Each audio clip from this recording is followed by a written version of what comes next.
Hi, Goddess of Love here again. Kamusta kayo dyan mga Goddess ko? So, yeah, another reading tayo today for you, Pisces. So, kamusta kayo dyan mga Pisces natin? No, let's see ano yung third party situation, conflict sa inyong relationship ng person you are dealing with, mga Pisces natin, no? And of course, message from your inner self and advice from the universe, no? So, let's see. Kuha tayo ng one card here for you, Pisces, no? Message from your inner self, no? Let's see, ano bang nakikita ng inner self mo sa inyo ngayon, mga Pisces natin. Let's see. Kuha tayo ng one card for you. So, you have this judgment, no? So, sinasabi ng inner self mo dito, Pisces, magising ka na daw, no? Magising ka na sa katotohanan, no? Something like that, na parang hindi kung ano yung nakikita mo, hindi yun yung kung sabi natin ano yung nasa harapan mo, hindi yun yung totoo. No? Parang alam mo na rin yun dapat, pero kailangan mo pa rin magising. No? Magising ka sa katotohanan, sa ilusyon na tinatatak mo sa isip mo, no, mga Pisces. Ayun yung nakikita ko rito, no? Kasi kung makikita mo, di ba, ah, binating medyo chubby tong girl dito.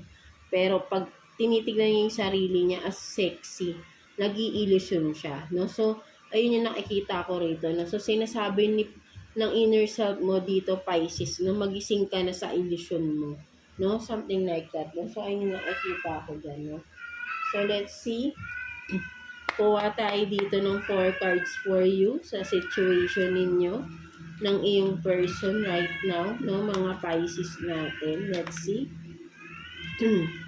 Kuha tayo ng 4 cards for you.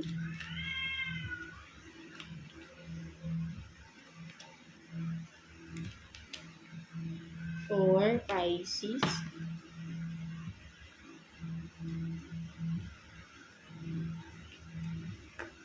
So, you have this 8 of Wands, no? 8 of Wands, Strength, Ace of Pentacles in reverse, and then the Sun, no? So, Pisces, ang nakikita ko rito, no,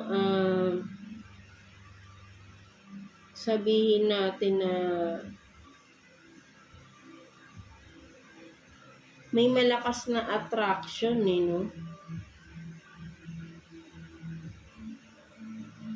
May malakas na attraction dito sa nakikita ko rito, no? Hindi ko lang alam kung yung person mo ba malakas ang attraction sa'yo or malakas may na-attract siya sa iba, no? Something like that, no? So, ayun nakikita ko rito, no? Kung may ibang person, no, nakikita ko rito kasi puro babae. Siguro, alam mo, ang mas nararamdaman ko dito, Pisces, no? This person is womanizer, no? Parang babaero ba tong person mo? Kasi puro babae, no? Kumbaga, pwedeng ginagamit, mahilig siyang, ano ba? Parang puro may mga babaeng involved, no? Na-involve siya sa maraming babae, no? Itong person na to, no? Mga Pisces, no? Mas yun ang nakikita ko rito, no? Ginagamitan niya ng charisma niya, no? So, kung siguro yung person mo, kung maganda or gwapo, no? At maraming na-attract sa kanya, no? Maraming na-attract sa kanya. So, yun ang nakikita ko dito, no? At ginagamit niya naman yun para rin makuha yung mga gusto niya, no? Something like that, no? So, yung nakikita ko dyan. So, let's see. Kuha tayo dito ng additional cards for you, Pisces. Kuha tayo dito ng 3 cards for you, Pisces. Let's see. No? Kaya siguro yung may illusion no? Sinasabi sa'yo ng inner self mo, tama na yung illusion mo na ikaw lang yung gusto, no? Something, maraming gusto yung person mo, Pisces, no? So, ayun yung nakikita ko rito, multiple person. Or yan, ang involved sa relationship ninyo. Hindi lang ikaw. No? So, let's see. Papatayin ng 3 cards for you, Pisces.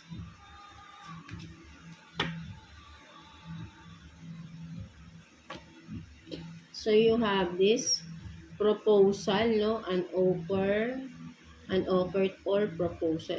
So, basta tingnan natin, proposal, boundaries, and then voids, no? So, avoid rushing to full voids, no?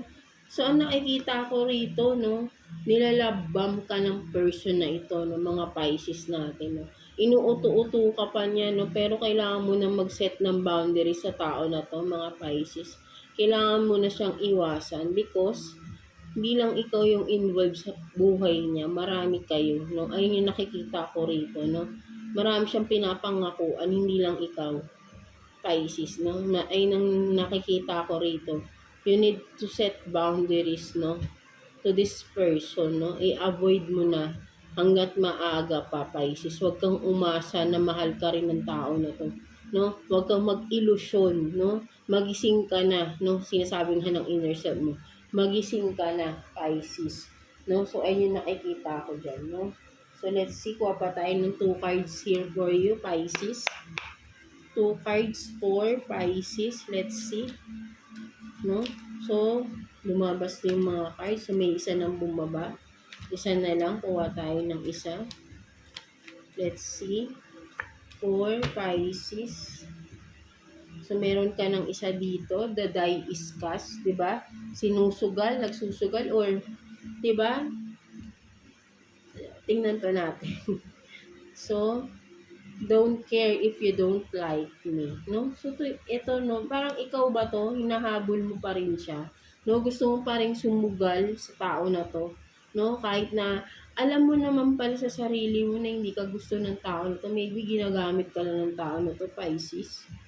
Baka may nakukuha siya sa'yo. That's why, no, inuuto-uto ka pa nito. No, naniniwala ka sa kanya. No, sinusugal mo yung sarili mo dito sa tao na to. Hinahabol-habol mo siya.